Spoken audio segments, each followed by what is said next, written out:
Chris stood frozen in the dim light of his study, his pulse hammering in his ears.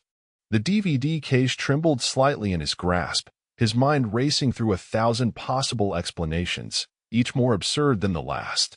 The name on the cover was unmistakable, his coworker, Mark Jensen. He turned his gaze back to the box, the cheap plastic containers stacked neatly inside, each labeled in his wife's familiar, precise handwriting. David H.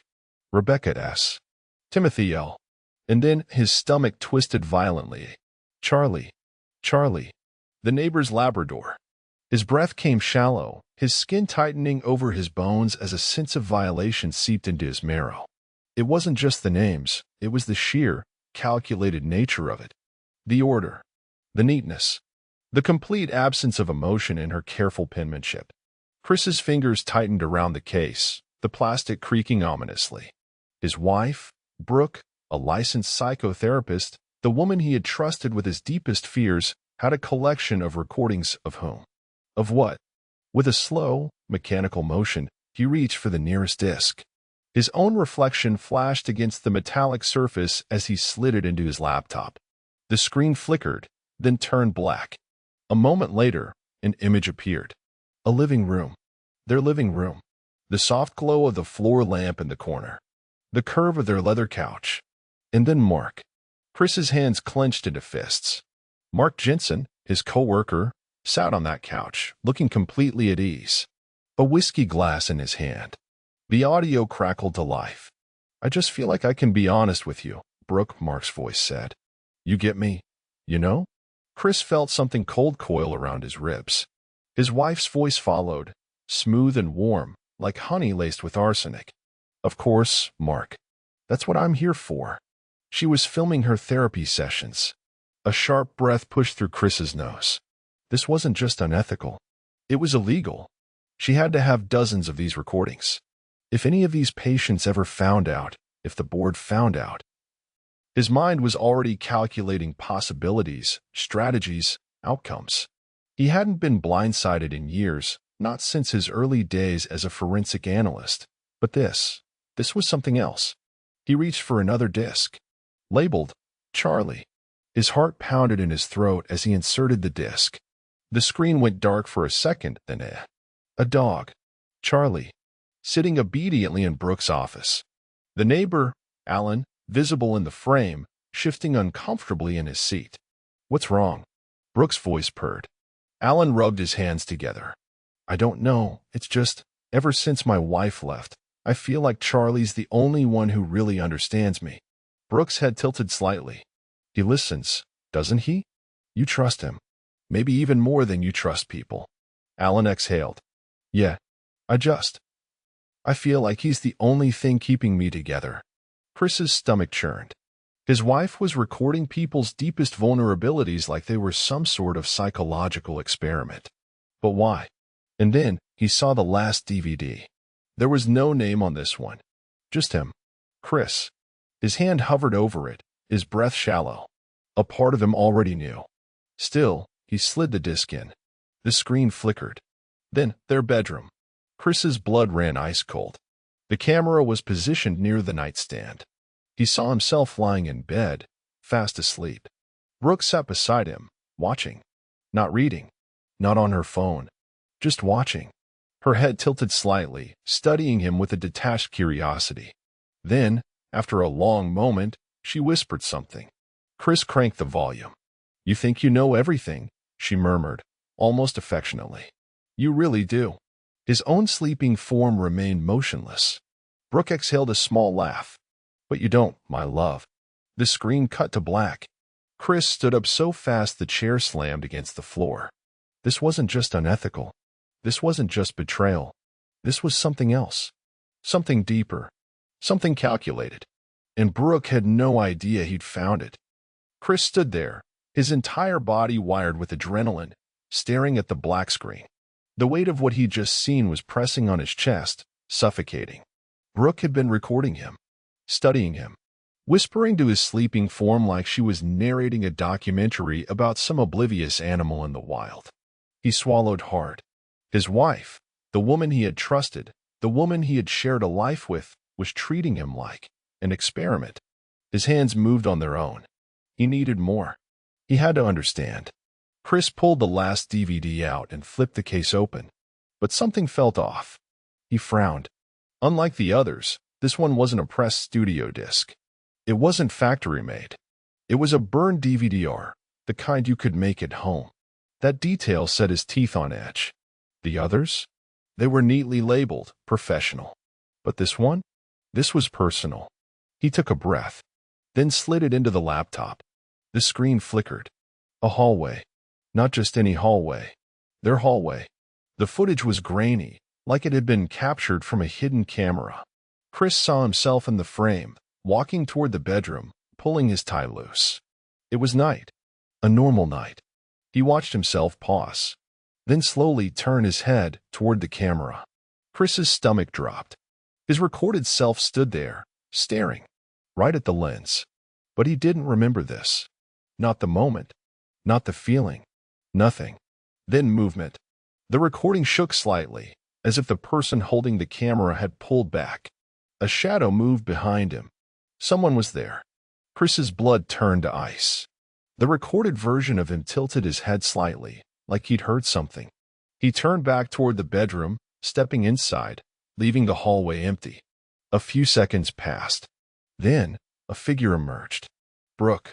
She stepped into the frame, watching him disappear into the room. Her expression was blank, calculated. Then, without breaking eye contact with the camera, she reached out and shut the door. The screen cut to black.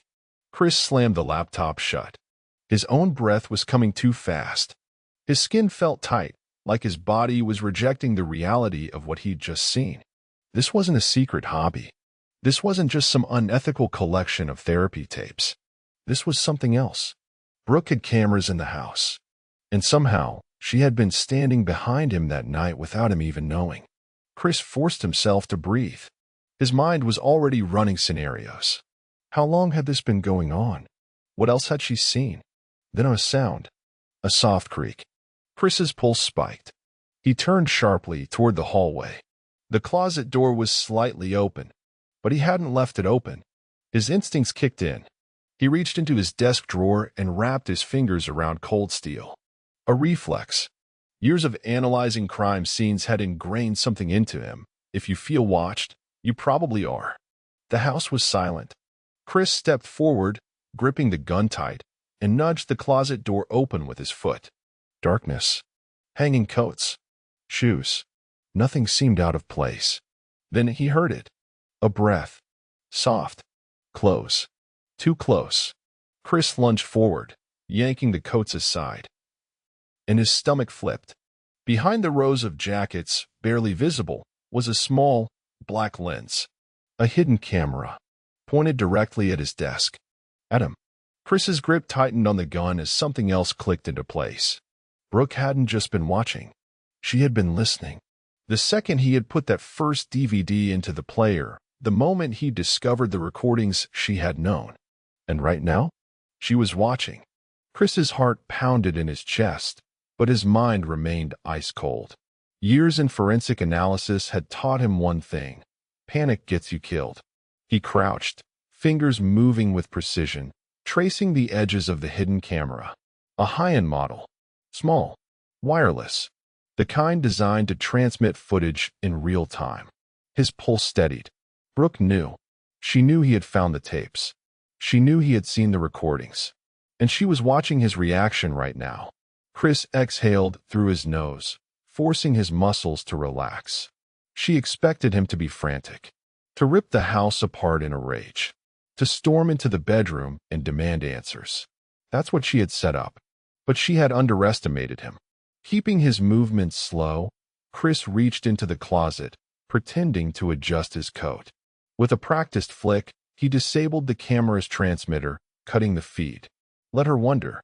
He stood up, smoothing out his expression as if nothing had happened. Then he walked to the kitchen, poured himself a glass of water, and took a slow sip. Calm. In control. He waited. 30 seconds. A minute. 2.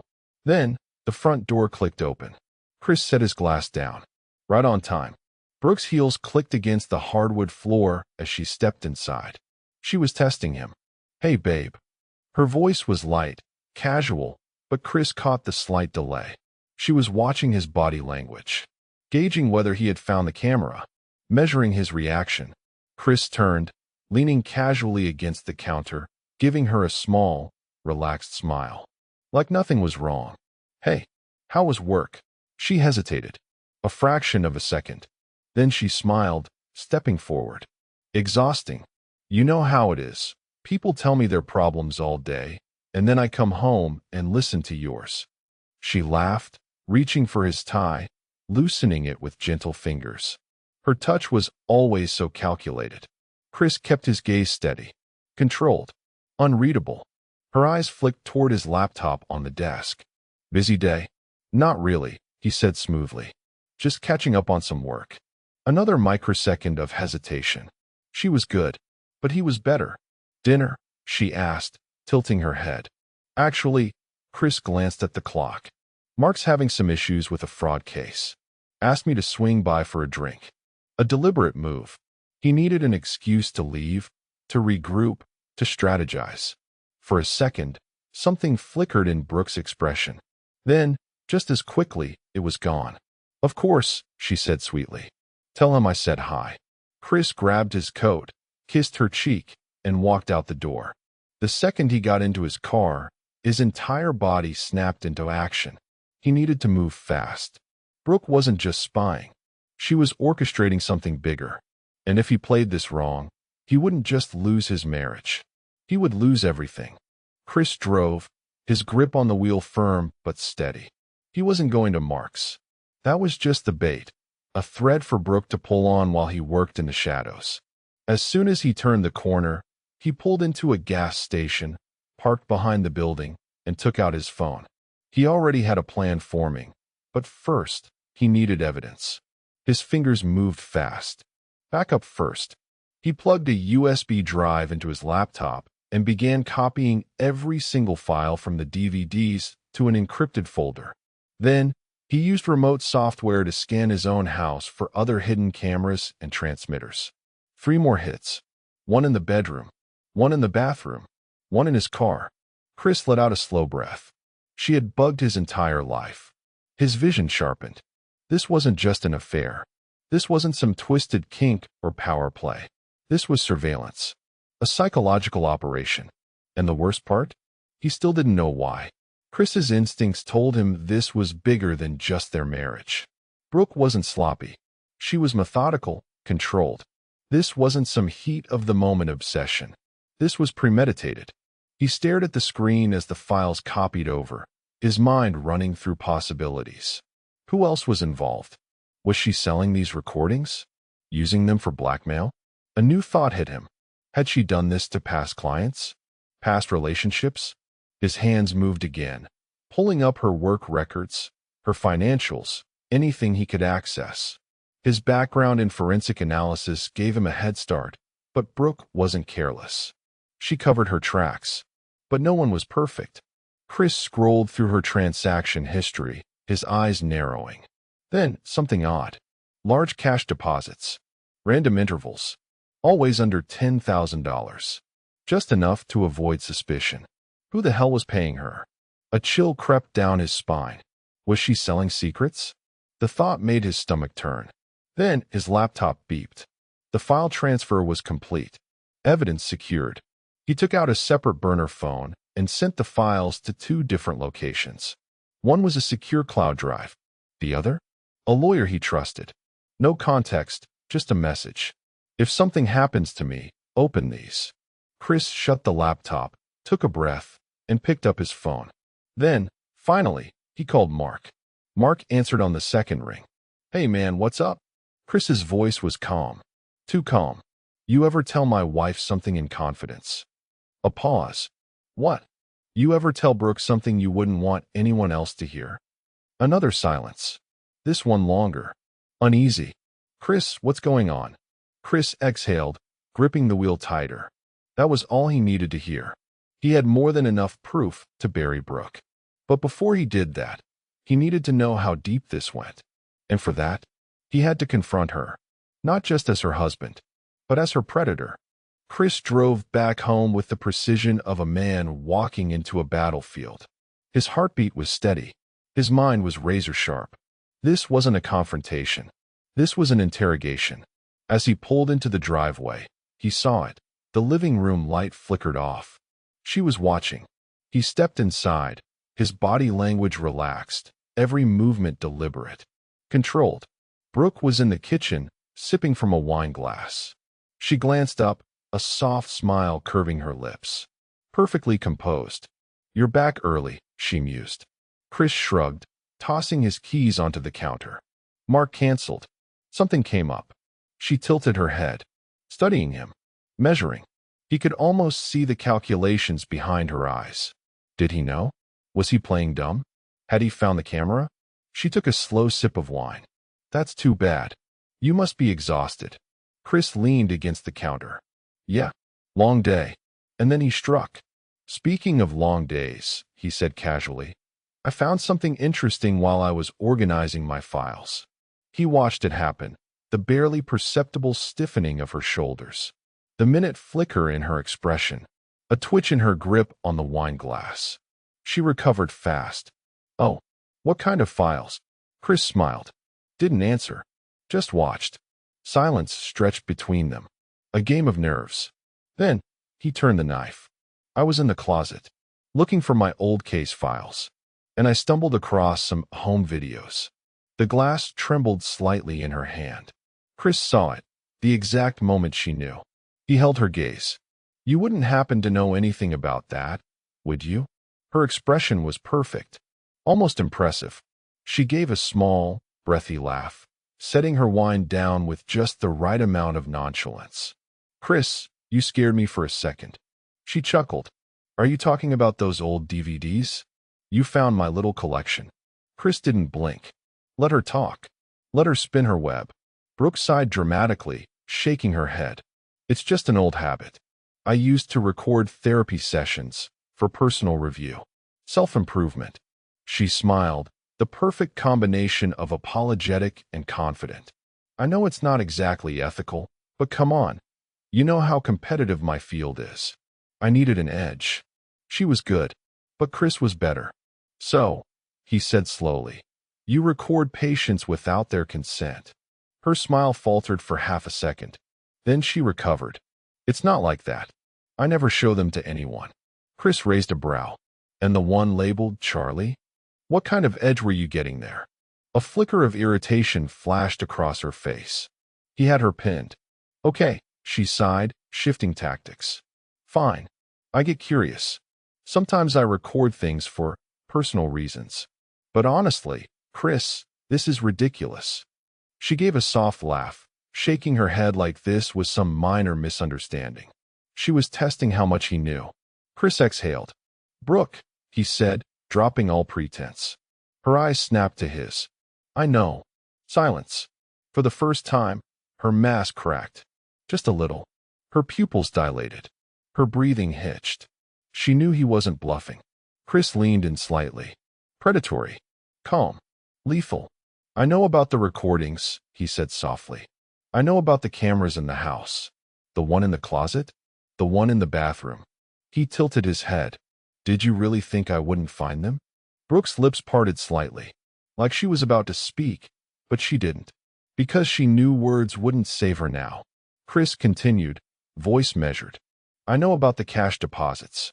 The ones just under 10 grand. So tell me, Brooke." He let the silence stretch, tightening around her like a noose. "Who are you selling these to?" Brooke's entire body stilled. And in that moment, Chris saw something he hadn't seen before. Not fear. Not guilt. Calculation. And that's when he realized. She had another move planned. Chris saw it, the flicker in her eyes. Not panic. Not regret. Strategy. Brooke had expected this moment. She had a backup plan. And that meant he was already in danger. The air between them felt tight. Heavy. Brooke slowly exhaled, smoothing out her expression like she was resetting a chessboard. Then, she smiled. "You think you've got it all figured out, don't you?" she murmured. Chris didn't flinch. He had interrogated criminals, analyzed confessions, picked apart liars in court. But this was different. This was his wife. She stepped forward, closing the distance between them. Slowly, purposefully. "Chris," she said, voice velvet smooth. "You're a smart man. Always have been. That's one of the things I love about you." He didn't move. Didn't fall for the bait. But she reached for her wine glass again, swirling the liquid lazily. "You've made one little mistake." Chris raised an eyebrow. "Enlighten me." Brooke smirked. That same smirk she gave in court cases where she knew she had a client dead to rights. "You think this is about the tapes, the money, the cameras?" She tilted her head. "But that's just the surface, isn't it?" Chris felt it before he fully understood it. This wasn't just about the illegal recordings. She had set something else in motion. He kept his voice calm, controlled. "Then why don't you tell me what it's really about?" Brooke's fingers traced the rim of her glass. "You remember that woman you helped put away last year? The fraud case?" Chris's jaw tightened. He remembered. A high-profile case where he had provided forensic analysis that proved financial manipulation. The guilty party? A woman who had been caught siphoning millions through shell companies. She had gone away for a long time. What did that have to do with? Brooke leaned in slightly, eyes glittering. She wasn't working alone. The room felt colder. Chris inhaled slowly. "You're telling me you were involved in that case?" Brooke just smiled. Chris felt the weight of it settle on his chest. Of course. That's why she recorded people. Not just for power. Not just for leverage. For financial gain. For selling secrets. And now? She had turned that operation against him. Chris's mind snapped into high gear. If she knew he had the tapes, then she also knew he had proof that could destroy her. Which meant she had already started moving first. His phone vibrated in his pocket. He didn't look at it. Didn't move. Brooke's gaze flicked toward it, her smile widening. "You should check that," she said sweetly. Chris pulled it out, keeping his face neutral. One new email. From an unknown address. Subject: Urgent, Internal Investigation. His stomach tightened. He opened it. Inside was an official legal document. A fraud investigation notice. Against him. Chris's blood ran cold. Brooke took a slow sip of wine, watching him over the rim of the glass. Amused.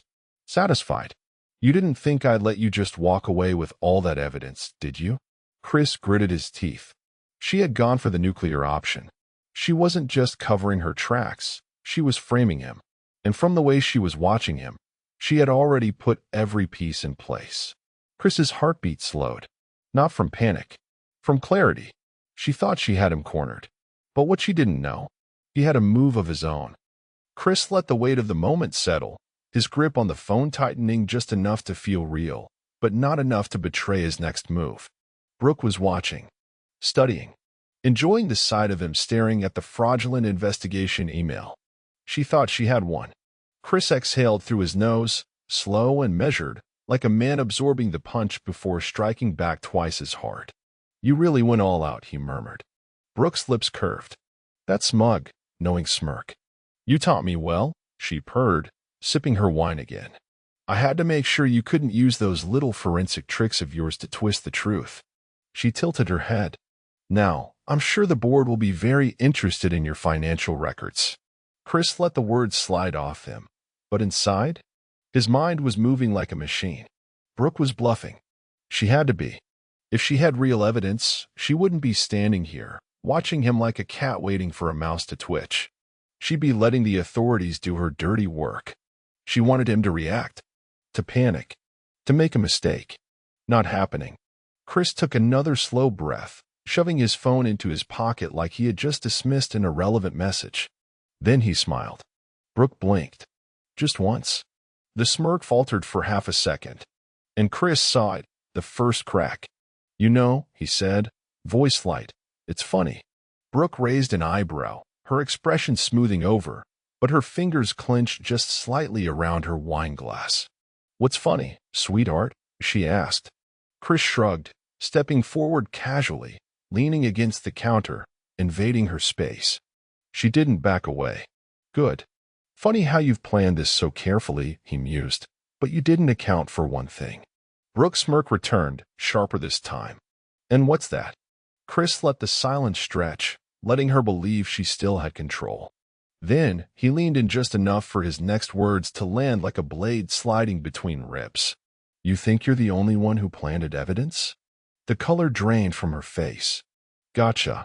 Chris straightened, watching as her fingers tightened around her wine glass.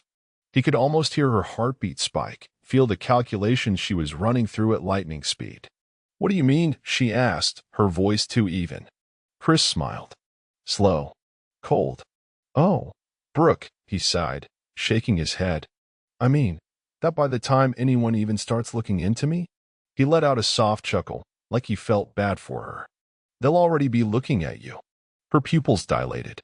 She masked it well, but not well enough. Chris tilted his head. See, you made a mistake. You always had the upper hand because people never saw you coming. He smiled. But now? They will. He turned toward his laptop, pulled up a file, and clicked a button. Brooke's phone buzzed. She hesitated. Chris saw her hesitate. But then, her hand moved instinctively, reaching for the device. One new email. From an unknown sender. Subject, patient confidentiality breach, formal complaint pending review. Brooke's hand tightened around her phone. Chris watched her chest rise and fall just a little too fast. You recognize that email, don't you? Chris said softly. It's the same format the board uses when they notify therapists about ethics violations. Brooke's head snapped up, her eyes burning into his. You're bluffing. Chris just smiled. Are you sure? Brooke's thumb hovered over the screen. Then she opened the email. Her breath hitched. Chris had filed an official ethics complaint against her. And not just any complaint, a fully documented, time-stamped, multi-source allegation detailing years of illegal recordings. Her career? Dead. Her reputation? Ruined. And if the board got involved? Criminal charges weren't off the table. Chris leaned in, voice a whisper. Deadly. You wanted a war? He smiled. You've got one. Brooke's hand shook. But then she did something Chris hadn't expected. She let out a soft laugh. Not nervous.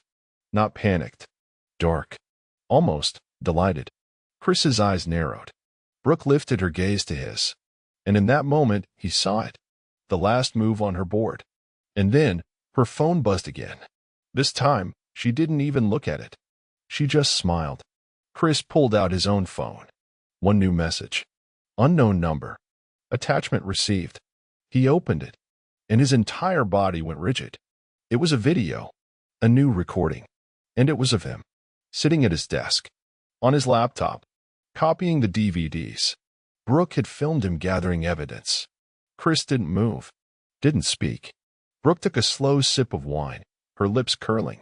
You really thought you were the only one playing the long game, she whispered. Chris clenched his jaw, his pulse pounding in his ears. He wasn't cornered. Not yet. But this had just become a fight to the death. Because now, they both had the power to destroy each other. Chris stared at the phone screen, the video playing in eerie silence. There he was, sitting at his desk, copying her DVDs, scanning her records. The same thing that had given him an upper hand was now a weapon in her hands. Brooke tilted her head, studying him, her lips curving into something that wasn't quite a smile. You didn't really think I'd just let you dig through my things without insurance, did you? Chris exhaled, forcing his pulse to slow. Think. Process. Adapt. The video was damning, but not fatal. Not yet. She had the footage of him gathering evidence. It could be twisted into intent, spun into malicious hacking, even tampering. If she played it right, she could make him look like the criminal. But only if she still controlled the narrative. Chris slid his phone back into his pocket, expression unreadable. Insurance? Is that what you call it? Brooke's eyes gleamed. A smart woman always plans ahead. Chris chuckled. Low. Cold. Yeah. And a desperate one tries too hard to show she's in control. The flicker in her eyes told him he'd hit a nerve. Good. Chris leaned in slightly, keeping his voice calm. Steady. Measured. Let's get something straight, Brooke. You didn't record me because you're untouchable. He held her gaze. You recorded me because you were afraid I'd win. She smirked. And yet here we are. Chris smiled back. Yeah, here we are. He pulled out his phone again, tapped a few times, then set it on the counter between them. Brooke's smirk faltered just slightly. What are you doing? Chris nodded toward the screen. Just sent a little something to Mark. Oh, and to my lawyer. You remember him, right? He paused, then added, almost lazily. He's got a full copy of your patient recordings now. Brooke's expression didn't change, but Chris saw it, the shift in her breathing, the tension in her fingers. She was calculating the odds. Chris stepped forward, his voice dropping just enough to feel like a threat. You want to play the look what Chris did game? Fine. But when this all blows up, let's see who they believe. The forensic analyst with a spotless record. He tilted his head.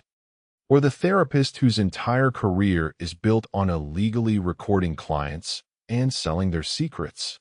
Brooke's jaw tightened. Chris let the silence drag. Let her feel the weight of the checkmate. Then she laughed. Not the Brooke he knew. Not the soft, composed, therapist smile. Something colder. Something amused. You know what I love about you, Chris? She mused. You're so damn predictable. Chris's eyes flickered, just for a second. And that's when he realized. She still had one last move. She pulled out her own phone and, with a single tap, turned the screen toward him. A bank statement. Chris felt his stomach drop.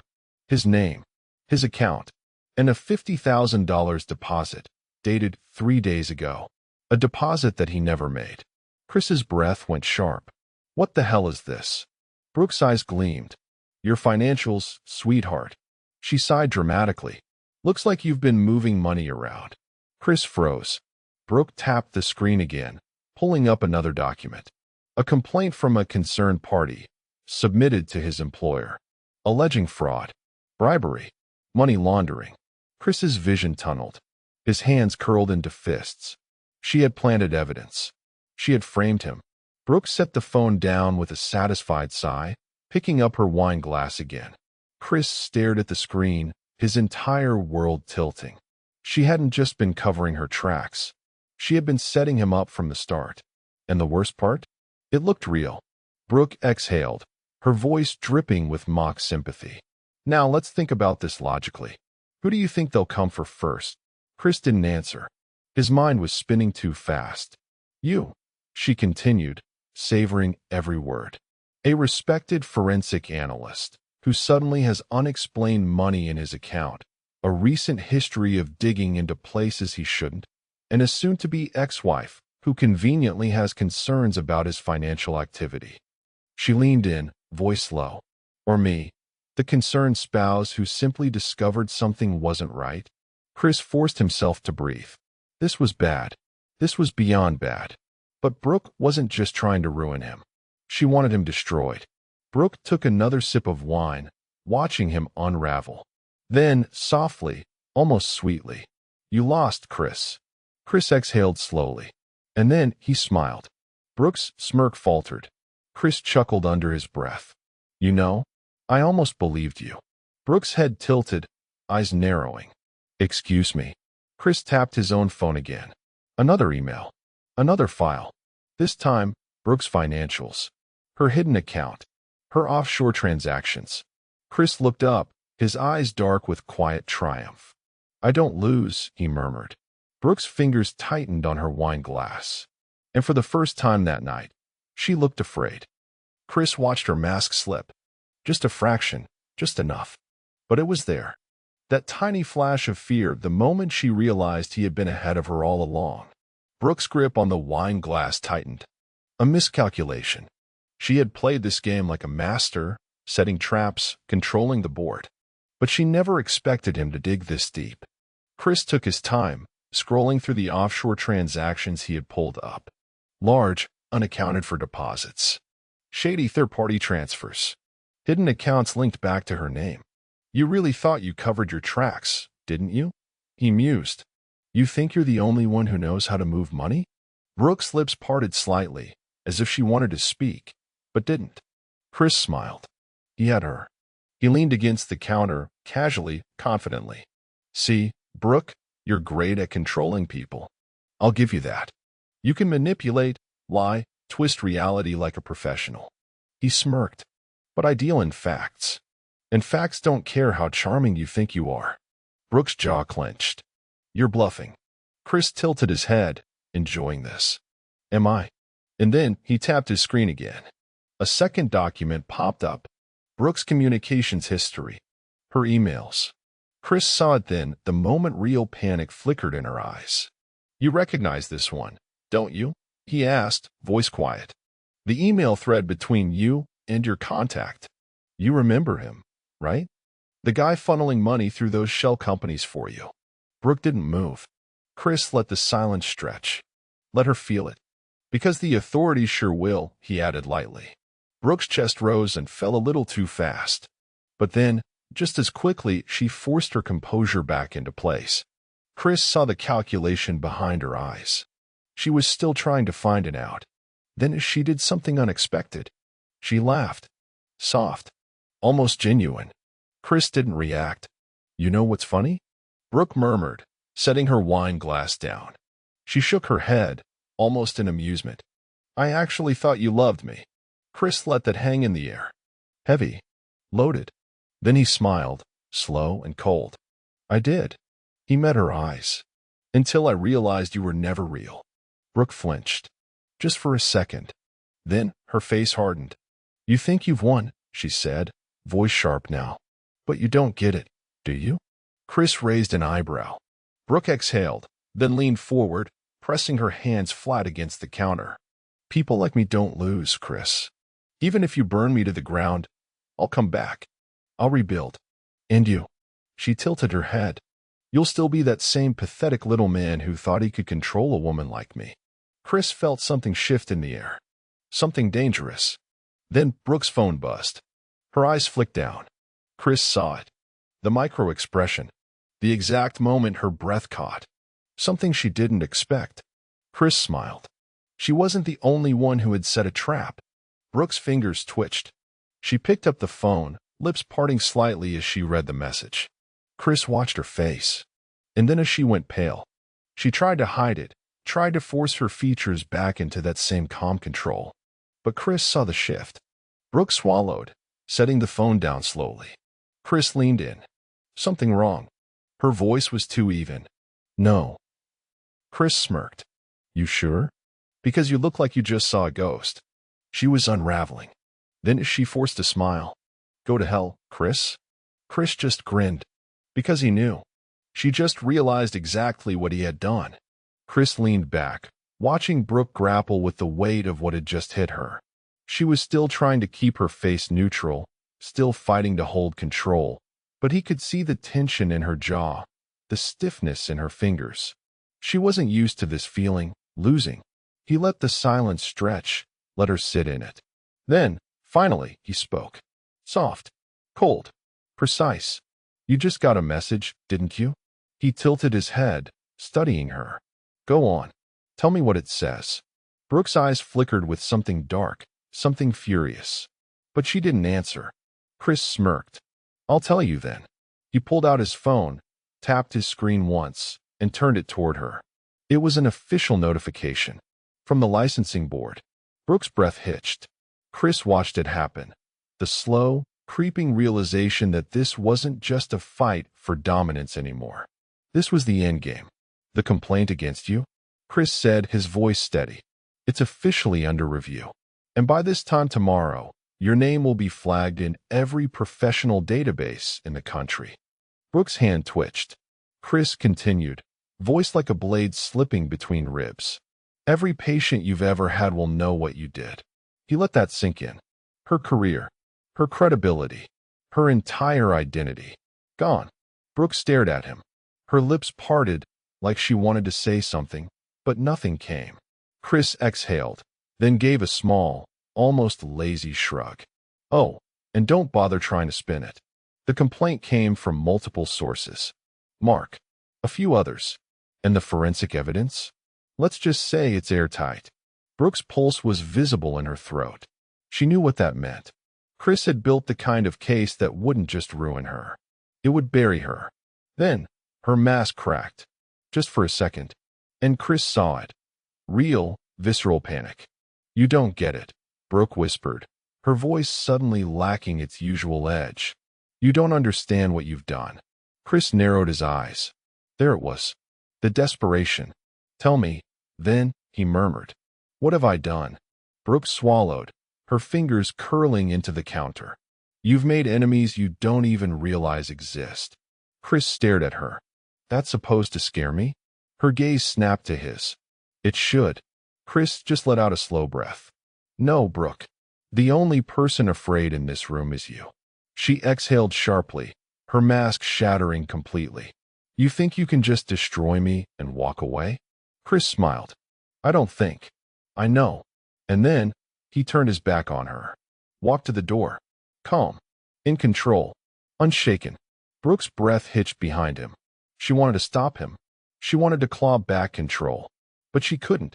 Because for the first time in her life, Brooke had lost. Chris opened the door, stepping out into the night. Cool air. Fresh. Final. He didn't look back. Because he was already free. Chris stepped out into the night. But his mind was still in calculation mode. He had won, yes. But the war wasn't over. Not yet. Brooke's last words echoed in his head. You've made enemies you don't even realize exist. It wasn't an empty threat. Brooke never bluffed when she was cornered.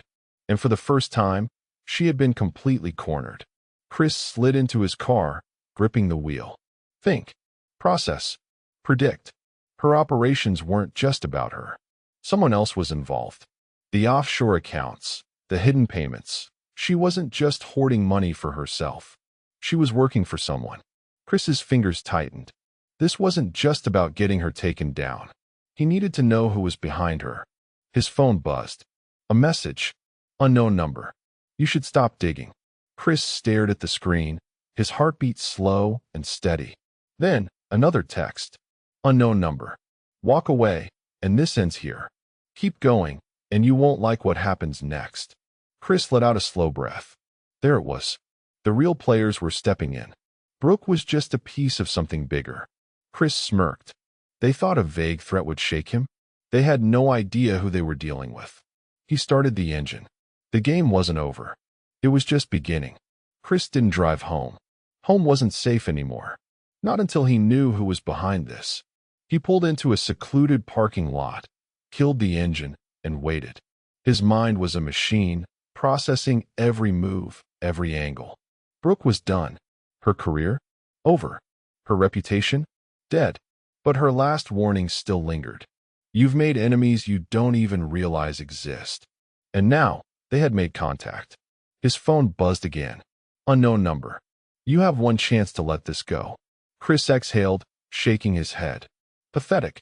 Did they really think they could intimidate him with empty warnings? He had already dismantled one predator. What made them think he wouldn't dismantle the whole system? He tapped his screen, pulling up the bank transactions he had traced. A pattern. The payments weren't random. They linked to a shell company in New York. A firm specializing in consulting services, a front, no doubt. Chris smiled to himself. He had them. His phone buzzed again. This time a call. He let it ring. Once. Twice. 3 times. Then he answered. A voice. Low. Controlled. Male. You should have walked away, Chris. Chris smirked. So should you. A pause. Then, the call disconnected. Chris sat there for a moment, staring into the night. He had 2 choices. He could disappear, pretend none of this ever happened. Or he could finish what he started. His fingers moved. A new email. Subject, Federal Investigation Inquiry. Attached, every piece of evidence he had. The recipient, a contact who wouldn't hesitate to blow this wide open. Chris hit send. Then he drove away. Not toward home. Not toward safety. Toward the real enemy. Because Brooke was just a symptom. And Chris wasn't the type to treat symptoms. He was the type to cut out the disease.